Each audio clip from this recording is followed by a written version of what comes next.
Good morning student, welcome to our guide channel. इसके पिछले previous video में हमने आपको बताया था कि नॉर्मलिटी का कंसेप्ट, कि नॉर्मलिटी क्या होता है, किस तरह से हम नॉर्मलिटी किसी भी सॉल्यूशन का फाइंड आउट करते हैं। उससे रिलेटेड चीज़ हमने बताया था कि आपका इक्विवेलेंट मास क्या होता है, इक्विवेलेंट मास ऑफ एसिड कैसे निकालते हैं, बेस कैसे निकालते हैं, सॉल्ट किस तरह से निकाला जाता है। तो ये सब मैंने आपको बता दिया था। आज के वीडियो में हम बताने वाले हैं आपको कि आपका नॉर्मलिटी और मोलारिटी में रिलेशन क्या है। उसके बाद क्या है कि नॉर्मलिटी डाइल्यूशन इक्वेशन बताएंगे। तो आज स्टार्ट जो हम करेंगे नॉर्मलिटी डाइल्यूशन इक्वेशन से, जो कि N1V1 बराबर N2V2, जैसे कि आपका मोलारिटी में था M1V1 बराबर M2V2। तो यहाँ पे क्या होगा कि नंबर N1V1 बराबर M2V2। उसके बाद हम बताएंगे what is the relationship between molarity and normality के बीच का रिलेशन, कैसे क्वेश्चंस पूछे जाते हैं। ठीक है, फाइनली आपको हम क्वेश्चंस देंगे, कुछ न्यूमेरिकल्स कराएंगे, उसके बाद अपना वीडियो को हम खत्म करेंगे। ठीक है, तो चलिए आज शुरुआत करते हैं कि नॉर्मलिटी डाइल्यूशन इक्वेशन। तो सबसे पहला बात है कि normality dilution equation, normality dilution equation, normality का डाइल्यूशन इक्वेशन पढ़ने जा रहे हैं, जो कि हमारा क्या है N1V1 is equal to N2V2। ठीक है, अब जैसे हम लोग ड्यूरिंग डाइल्यूशन क्या होता है, ठीक है, ड्यूरिंग डाइल्यूशन क्या होगा, कंसेप्ट ऑफ डाइल्यूशन आपको बता चुके थे पहले हम, कि जब भी कोई चीज़ को हम डाइल्यूट करते हैं तो वहाँ पे दो चीज़ कांस्टेंट रहता है। एक आपका मास ऑफ सॉलिड और मोल्स ऑफ सॉलिड कांस्टेंट रहते हैं। तो यहाँ पे क्या कांस्टेंट होगा, आपका मास ऑफ सॉलिड यहाँ भी कांस्टेंट होगा। कह सकते हैं आपका जो इक्विवेलेंट मास ऑफ क्या बोलते हैं, नंबर ऑफ ग्राम इक्विवेलेंट्स क्या होंगे, यहाँ पे कांस्टेंट होंगे। नंबर ऑफ ग्राम इक्विवेलेंट्स क्या होगा, कांस्टेंट होगा ड्यूरिंग डाइल्यूशंस। तो ध्यान दीजिएगा कि नॉर्मलिटी का अगर हम फार्मूला लिखते हैं तो number of gram equivalents, number of gram equivalents by volume of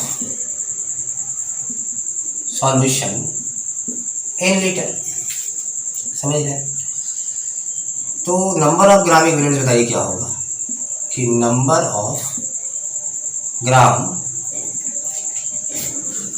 equivalent बराबर normality into volume, normality into volume. तो नंबर ऑफ ग्राम इक्विवेलेंट बराबर ये हो गया product of normality and volume को ही बोलते हैं नंबर ऑफ ग्राम इक्विवेलेंट्स। ठीक है, तो क्या अगर हम डाइल्यूट करते हैं कोई भी चीज़ को, अगर हम वॉल्यूम बढ़ा देते हैं, सपोज सॉल्यूशन का नॉर्मलिटी है N1, ये हो गया V1। बिफोर डाइल्यूशन हम कह रहे हैं अभी क्या, बिफोर डाइल्यूशन नॉर्मलिटी क्या है, N1 और V1 है। इसका प्रोडक्ट क्या है, इसका प्रोडक्ट क्या है, ये दोनों का प्रोडक्ट क्या है, नंबर ऑफ ग्राम इक्विवेलेंट्स। अब ध्यान दीजिए कि नंबर ऑफ ग्राम इक्विवेलेंट्स क्या लिखा है आपको, इक्विवेलेंट मास ऑफ सॉलिड। ठीक है, तो ध्यान दीजिएगा कि during dilutions number of gram equivalents क्या होगा, आपका चेंज नहीं करेगा। आप पानी कम मिला या ज़्यादा मिला दो, ठीक है, लेकिन नंबर ऑफ ग्राम इक्विवेलेंट्स क्या होगा, कांस्टेंट रहेगा। अगर मान लें कि number of gram equivalents constant निकल के आ रहा है, इसका वैल्यू पे कोई इफेक्ट नहीं पड़ रहा है, आपके पानी मिलाने से, आपके डाइल्यूट करने से इसके वैल्यू पे कोई असर नहीं पड़ रहा था, तो ये दोनों के वैल्यू पे भी कोई असर पड़ेगा नहीं। जो वैल्यू बिफोर डाइल्यूशन होगा N1 इंटू V1 का, वही वैल्यू क्या होगा after dilution N1 into V1 का वैल्यू निकल के आने वाला है। तो हम कह सकते हैं बिफोर डाइल्यूशन भी यही रहेगा, बिफोर डाइल्यूशन भी यही रहेगा, और आफ्टर डाइल्यूशन भी ये क्या रहेगा, कांस्टेंट रहेगा। तो हम मिला के लिख सकते हैं कि N1V1 is equal to N2V2। ये हो गया आपका normality dilution equations. Is it clear. इसमें समझने की बात क्या था ना, जब भी आपको इस चीज़ को बराबर कर रहे हो इक्वेशन से M1V1 इक्वल टू M2V2, वहाँ पे क्या हो रहा था कि मोल्स क्या रहते, कांस्टेंट रह रहा था।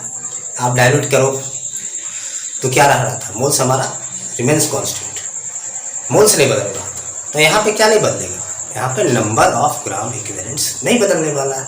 आप पानी मिलाओ, कम मिलाओ, ज़्यादा मिलाओ, वही रहने वाला है।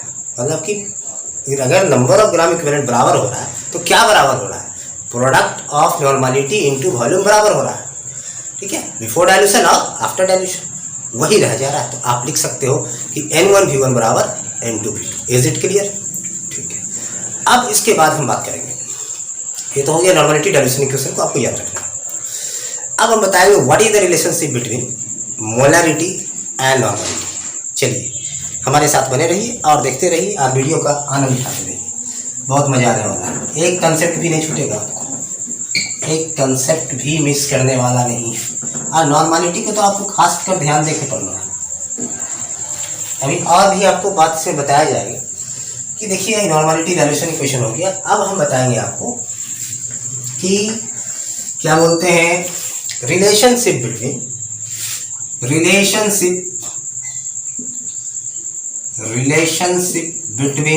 क्या बताइए, normality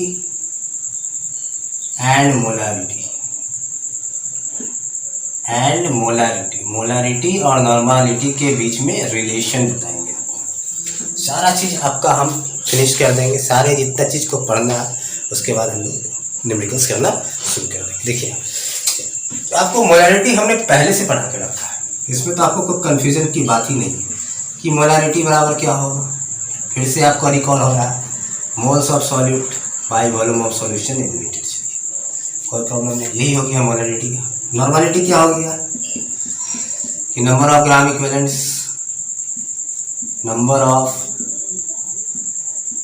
equivalents by volume of solution in litre. तो ये मोलारिटी के लिए, ये नॉर्मलिटी के लिए। फिर से एक बार देख लीजिए, molarity moles of solid divided by volume means moles of solid present in 1 litre of solution, that is molarity. Number of gram equivalent present in 1 litre of solution, that is called normality. ये चीज़ आपको clear हो गया।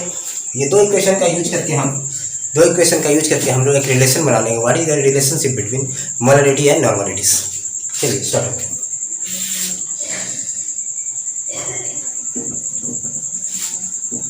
तो molarity को हम लोग जानते हैं, आप कैसे लिखते हैं, इस तरह से। पहले आप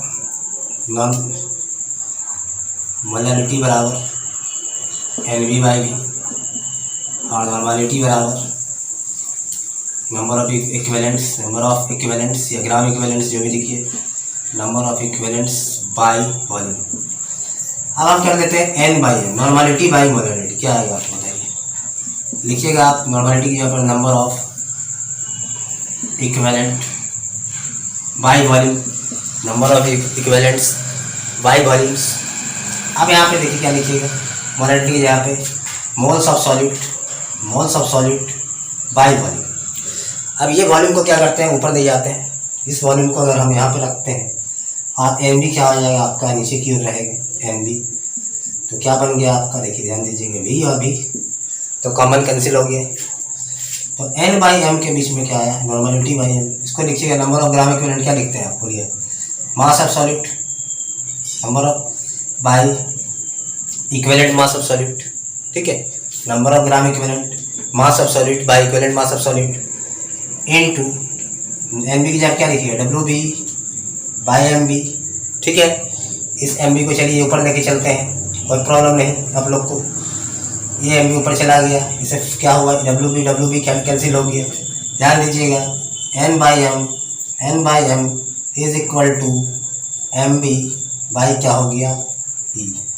क्या पता चला इससे कि नॉर्मलिटी बाई मोलारिटी बराबर क्या आया, MB क्या है, molar mass of solute divided by equivalent mass of solute.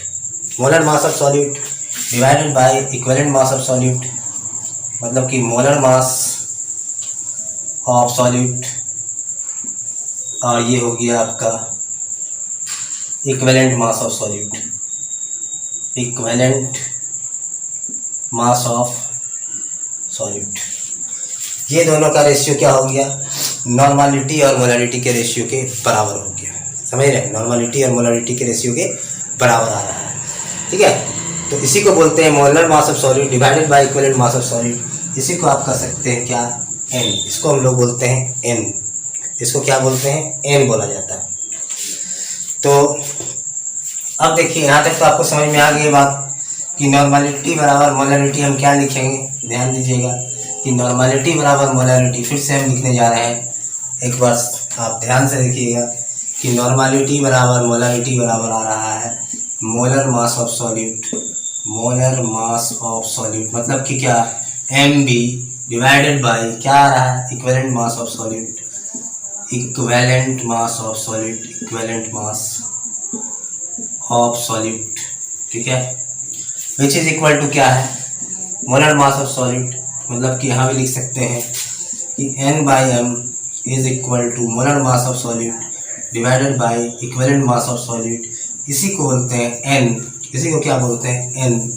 ये दोनों का कोई भी वैल्यू क्या आएगा, रेशियो n आएगा, तो क्या लिख सकते हैं n by m, n is equal, ये भी लिख सकते हैं n by m is equal to n, therefore n is equal to n into m, ठीक है। n इंटू m का मतलब क्या होगा, n इंटू मोलारिटी बराबर नॉर्मलिटी, समझ रहे हैं। n over n equal to, अगर कोई पूछे कि n क्या है तो n क्या है, molar mass of solute divided by equivalent mass of solute. अभी हम आपको इसको निकाल के दिखाते हैं तो आपको क्लियरली समझ में आएगा। लेकिन हाँ, रिलेशन क्रिएट हो गया नॉर्मलिटी और मोलारिटी के बीच में, हमारे पास एक रिलेशन आ गया कि नॉर्मलिटी बराबर हम कह सकते हैं n इंटू मोलारिटी। ये हमको कब मदद करेगा, इस मतलब कि कहाँ पे हम इसको अप्लाई करने जा रहे हैं। अगर को दिया हुआ है मोलारिटी आपका, ठीक है, आपका मोलारिटी दिया हुआ है किसी सॉल्यूशन का, बोलना है नॉर्मलिटी निकालने के लिए, तब आप इस इक्वेशन को यूज कर सकते हैं। वहाँ पे दिया रहेगा नॉर्मलिटी या फिर मोलारिटी, आपको फाइंड करना होगा कोई एक, तो वहाँ पे हम इसको अप्लाई करेंगे। Is it clear? चलिए देखिए, अब हम थोड़ा सा देखते हैं कि n का वैल्यू हम निकाल के दिखाते हैं आपको कि n कैसे आएगा, ठीक है। अब n लाने के लिए हम क्या करते हैं कि ध्यान दीजिएगा, n लाने के लिए हम क्या कर रहे हैं, n लाने के लिए क्या उपाय है। तो n लाने के लिए कितना, देखिए n बराबर, आपको तो क्लियर हो गया, नॉर्मलिटी बराबर n इंटू मोलारिटी, इसको भूलना नहीं है, ये हमारा इक्वेशन। तो देखिए n कहता है molar mass of solute bye equivalent mass of solute, n, ठीक है। तो देखिए नॉर्मलिटी बराबर मोलारिटी कब आएगा, एक चीज देखते हैं। अगर हमारा कह रहा है कि n बराबर m कब आएगा, n इक्वल टू m कब आएगा, नॉर्मलिटी बराबर एक के मतलब कि मोलारिटी उसी समय पे आएगा जबकि molar mass of solute equivalent mass of solute के बराबर है। कंडीशन देखिए, n इक्वल टू m कब, उस समय कि जब मोलर मास ऑफ सॉल्यूट किसके बराबर हो जाएगा, equal to equivalent mass, equivalent mass, ठीक। जैसे एग्जांपल देते हैं, जैसे मान लें कि तब नॉर्मलिटी बराबर मोलारिटी आ जाएगा। जैसे अगर मान लें हम ले लें molar mass of solid, suppose यहाँ पे हम ले लिए आपका HCl है, HCl है। तो HCl में क्या हो गया, आपका ध्यान दीजिएगा, इसका जो मोलर मास क्या आएगा, ठीक है, मोलर मास आएगा 35.5 और 36.5, ठीक है। अगर हम इसको देखते हैं इक्विवेलेंट मास इसका निकाल के, इसका इक्विवेलेंट मास क्या होगा, तो molar mass divided by valency factor, valency factor इसके पास क्या है, एक तो H प्लस रिप्लेसेबल है, HCl के पास कितना रिप्लेसेबल है, एटम एक तो है, वैलेंसी फैक्टर 1 हो गया। इस केस में देखिए कि मोलर मास भी वही हो गया, मोलर मास वही है और इक्विवेलेंट मास भी सेम है। अगर ऐसा आ गया मोलर मास बराबर इक्विवेलेंट मास, तब क्या होगा, उस समय n का वैल्यू 1 आएगा, क्या कि n क्या है, मोलर मास बाय इक्विवेलेंट मास है। अगर दोनों आपस में बराबर हो तो n का वैल्यू क्या आएगा, 1 आएगा, और उस समय नॉर्मलिटी किसके बराबर हो जाएगा, मोलारिटी के बराबर हो जाएगा, ठीक है। अगर सेकंड केस देखिए, अगर हम कह सकते हैं कि मोलर अगर n का वैल्यू आ गया आपका हाफ, n का वैल्यू हाफ आ गया, ठीक है। तो अगर n का वैल्यू हाफ होगा, ध्यान दीजिए, सारा लॉजिकल बात बताने जा रहे हैं आपको। अगर n का वैल्यू हाफ होगा तो हाफ इंटू क्या हो जाएगा, m हो जाएगा। इस समय क्या होगा, देख रहे हैं कि नॉर्मलिटी मोलैरिटी का आधा हो जाएगा। नॉर्मलिटी क्या हो जाएगा, मोलैरिटी का हाफ हो जाएगा। आप ये भी कह सकते हैं अगर नॉर्मलिटी, ठीक है, मोलैरिटी का हाफ हो रहा है, ठीक है, देखिए ये नॉर्मलिटी क्या है, मोलैरिटी का आधा है। तो ये भी लिख सकते हैं आप कि 2n बराबर m हो जाएगा। तो मोलैरिटी क्या हो जाएगा, मोलैरिटी हो जाएगा twice of normality, twice of normality. तो ये चीज़ आपको हम बता दिए कि n आप कैसे कैलकुलेट करोगे। n equal to molar mass by equivalent mass से आप कैलकुलेट करके रख लेंगे और आसानी से उस पर अप्लाई करके आपका आंसर आ जाएगा। ये तो हो गई relationship between molarity and normality. सबसे पहले हमने आपको क्या बताया कि डाइल्यूशन इक्वेशन, उसके बाद है what is the relationship between molarity and normality. अब कुछ ऐसा केस भी आएगा, देखिए मान लें कि दिया हुआ है आपका नॉर्मलिटी, इस पर हम क्वेश्चन कुछ करते हैं। देखिए इस पर कुछ क्वेश्चंस देखते हैं। जैसे कि हम बात कर रहे हैं कि मोलैरिटी दिया हुआ है, मोलैरिटी ऑफ दिया हुआ है सपोज H3PO4 का मोलैरिटी सपोज दिया हुआ है, क्या दिया हुआ है आपका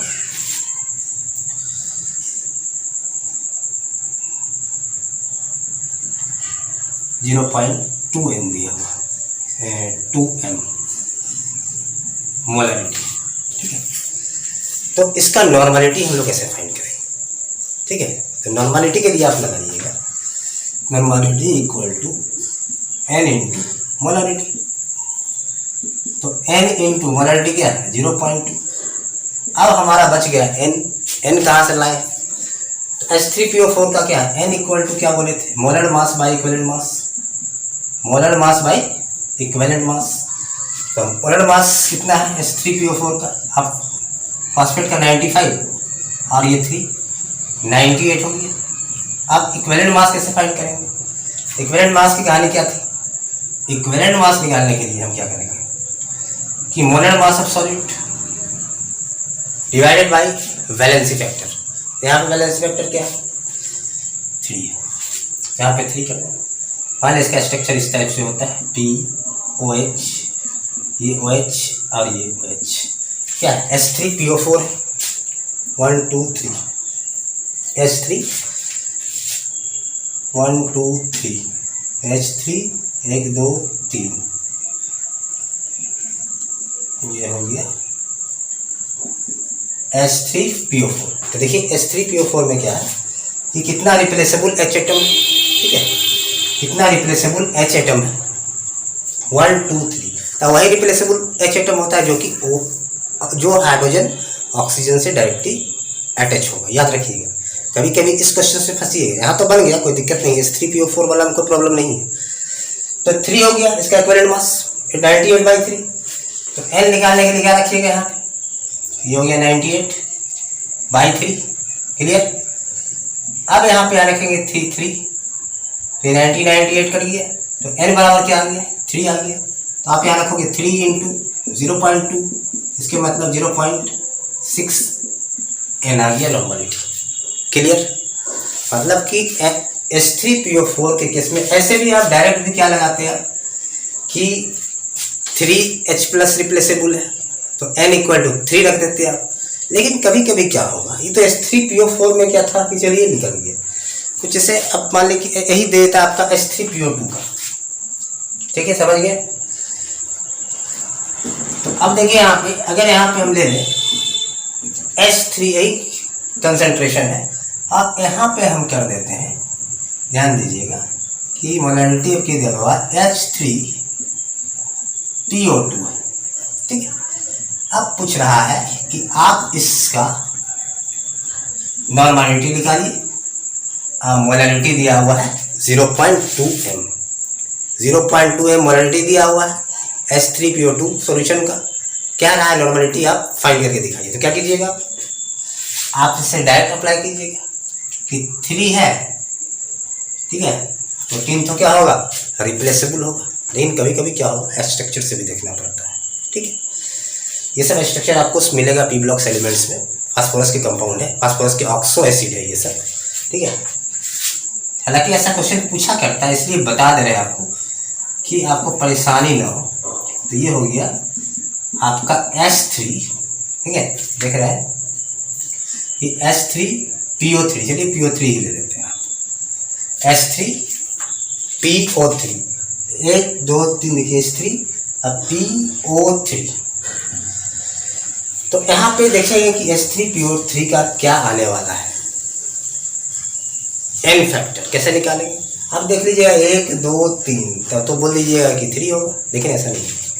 यहाँ पे देखिएगा कि कौन HOS से जुटा हुआ है, कौन HOS से जुटा हुआ है, मतलब ऑक्सीजन से जुटा हुआ है, वही रिप्लेसेबल होगा, वही क्या होगा रिप्लेसेबल होगा, ध्यान रखिएगा। तो एक ये और एक ये, तो यहाँ पे n का वैल्यू क्या होगा, n इक्वल टू क्या होगा 2 होगा, n इक्वल टू क्या होगा 2। यहाँ पर रखिएगा 2 इंटू 0.2, आंसर विल बी 0.4।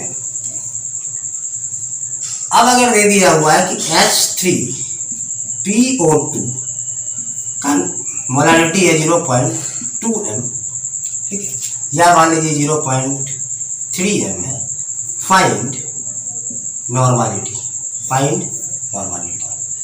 तो S3PO2 का देखिए ये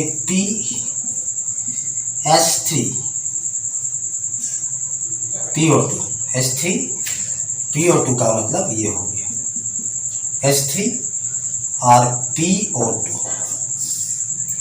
अब देखिए यहाँ पे रिप्लेसेबल H कितना हो गया, रिप्लेसेबल H कितना है 1।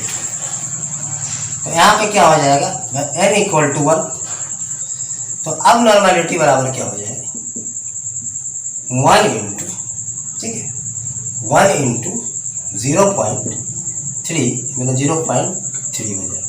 मतलब कि इस केस में क्या हुआ, इसे कंक्लूजन क्या पता चला कि अगर n इक्वल टू 2 आ रहा था तो नॉर्मेलिटी डबल हो रहा था, जो भी मोलारिटी था नॉर्मेलिटी क्या हो रहा था डबल हो रहा था। n इक्वल टू अगर 1 आ गया तो जो नॉर्मेलिटी था वही मोलारिटी हो गई।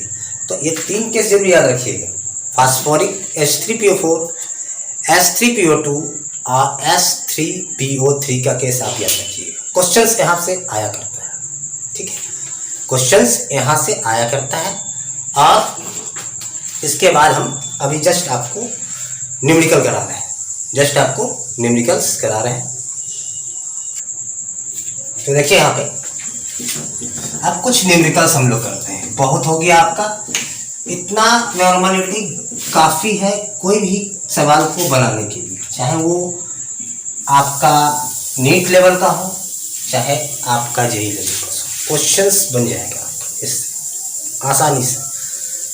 दिमाग तो आप ही को लगाना है, ठीक है।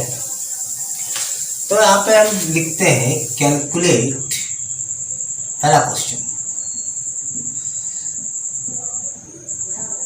नंबर ऑफ, ध्यान दीजिएगा, milli equivalent,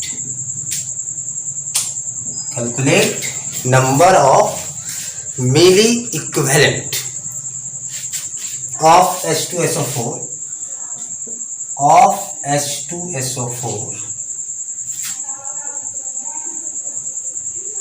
in 10 ml of N/2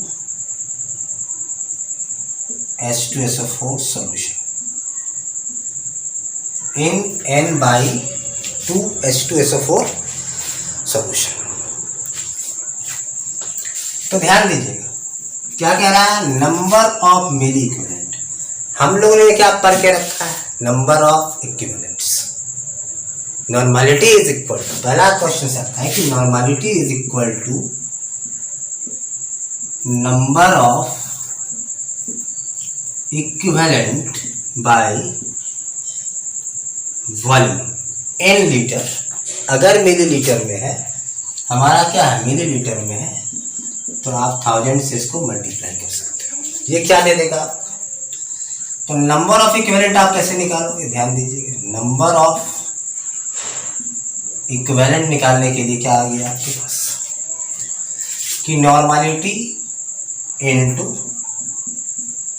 volume. क्या आ गया? Normality into volume. और देखिए ये नंबर इक्विवेलेंट है, थाउजेंड है, तो बाई क्या हो जाएगा? ये थाउजेंड हो जाएगा। ठीक है, तो नॉर्मलिटी क्या देगा? देखिए आप नॉर्मलिटी क्या देगा? n/2 का मतलब क्लियर है कि n/2 का मतलब होता है, लिख सकते हैं आप हाफ n। तो यहाँ भी हाफ का मतलब हो गया आधा का मतलब 0.5। वॉल्यूम क्या है? 10।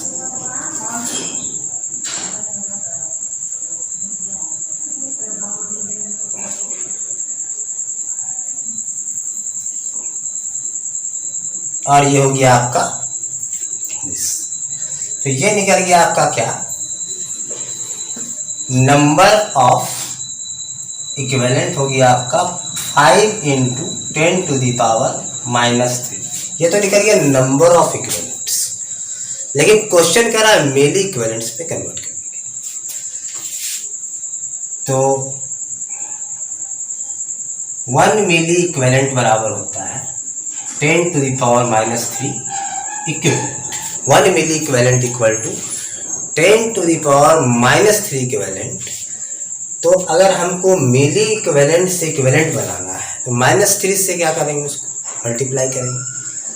अगर इक्विवेलेंट से मिली इक्विवेलेंट्स बनाना है तो 10⁻³ से उसको हम मल्टीप्लाई करेंगे। तो कैंसिल हो गया, बच गया क्या?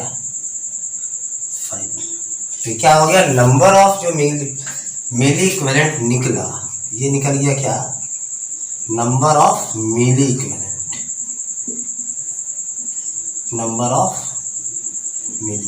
ऑफ इक्विवेलेंट निकालना था तो यहीं तक ठीक था, लेकिन मिली इक्विवेलेंट में बोल रहा है कन्वर्ट करने के लिए, तो हम लोग 10⁻³ से उसको मल्टीप्लाई कर दिए। तो आ गया क्या? नंबर ऑफ मिली इक्विवेलेंट क्या आ गया आपका? Answer will be 5। क्लियर? ये हो गया फर्स्ट क्वेश्चन। सेकंड क्वेश्चन पर देखिए कुछ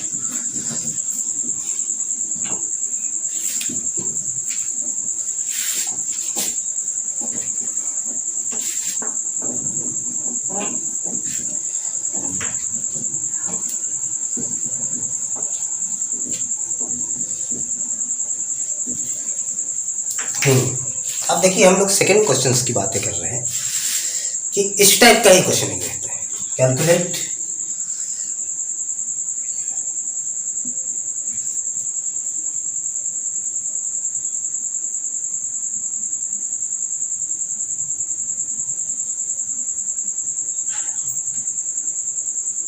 नंबर ऑफ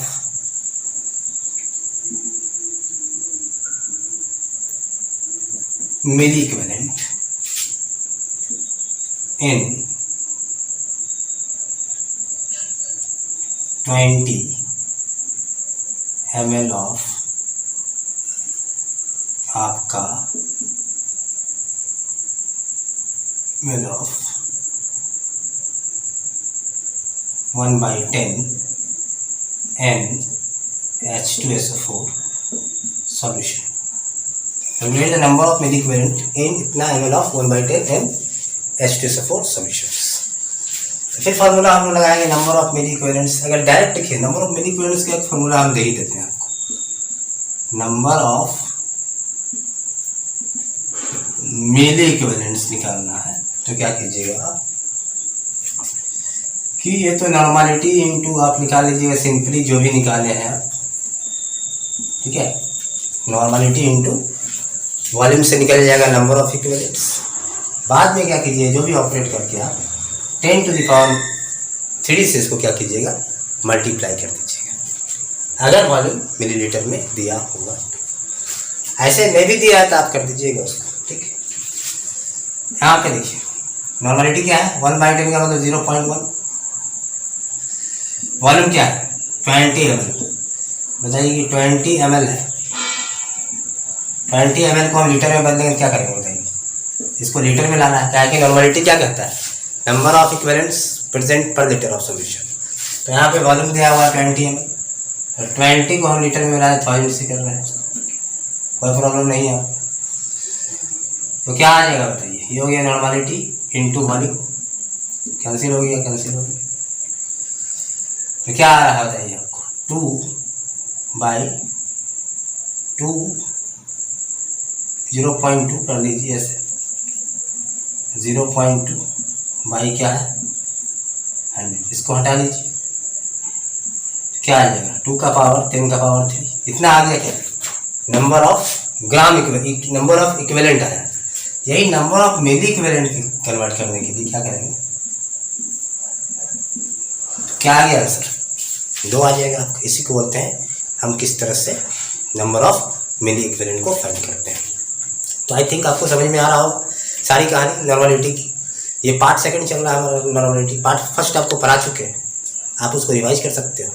ठीक है, जब भी नॉर्मलिटी में फंसोगे तो बार बार आपका इसको देख सकते हो और अपना कंसेप्ट को क्लियर कर सकते हैं, और क्वेश्चंस आप लॉट ऑफ क्वेश्चन बना सकते हैं इससे। ठीक है, जो भी क्वेश्चन होगा बन ही जाएगा। तो इसके बाद थर्ड क्वेश्चन देखते हैं।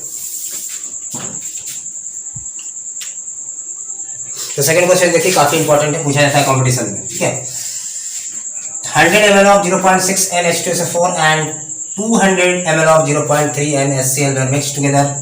What will be the normality of resulting solutions? ठीक है, क्या होगा, तो रिजल्टिंग सॉल्यूशन का जब भी नॉर्मलिटी पूछे तो क्या कीजिएगा, टोटल जो मिली इक्विवेलेंट है, total equivalent number of equivalent, total equivalent by total volume, total equivalent by total volume. अगर दिया हुआ देखिए ml में, तो आप क्या करना, अगर ml में दिया तो मिली इक्विवेलेंट निकाल लेना। ठीक है, तो मिली इक्विवेलेंट निकालोगे तो मिली कट जाए, तो यहाँ पे निकाल लेते हैं मिली इक्विवेलेंट ऑफ H2SO4 बराबर क्या होगा, N इंटू भी। मिली इक्विवेलेंट का फॉर्मूला क्या है, N इंटू भी। तो N क्या है 0.6, ये हो गया 100, ये क्या हो गया 60। Similarly milli equivalent of HCl बराबर क्या हो जाएगा, N इंटू भी। M क्या है 0.3, भी क्या है 200। यस, क्या हो गया, ये हो गया आपका 60, ये भी क्या हो गया 60। तो टोटल इक्विवेलेंट्स क्या आ गया, टोटल मिली इक्विवेलेंट्स बराबर 60 प्लस 60 क्या हो गया 120, ये हो गया 120। अब बताइए टोटल वॉल्यूम क्या है, अब क्या है टोटल वॉल्यूम, आप लिख सकते हैं टोटल वॉल्यूम बराबर क्या आ रहा है आपका 200 और एक 300, 100 प्लस 200 300 मिलीलीटर। मिली इक्विवेलेंट 120, तो यहाँ पे रिजल्टिंग को क्या हो जाएगा आपका 120 बाई 300, ये कट गया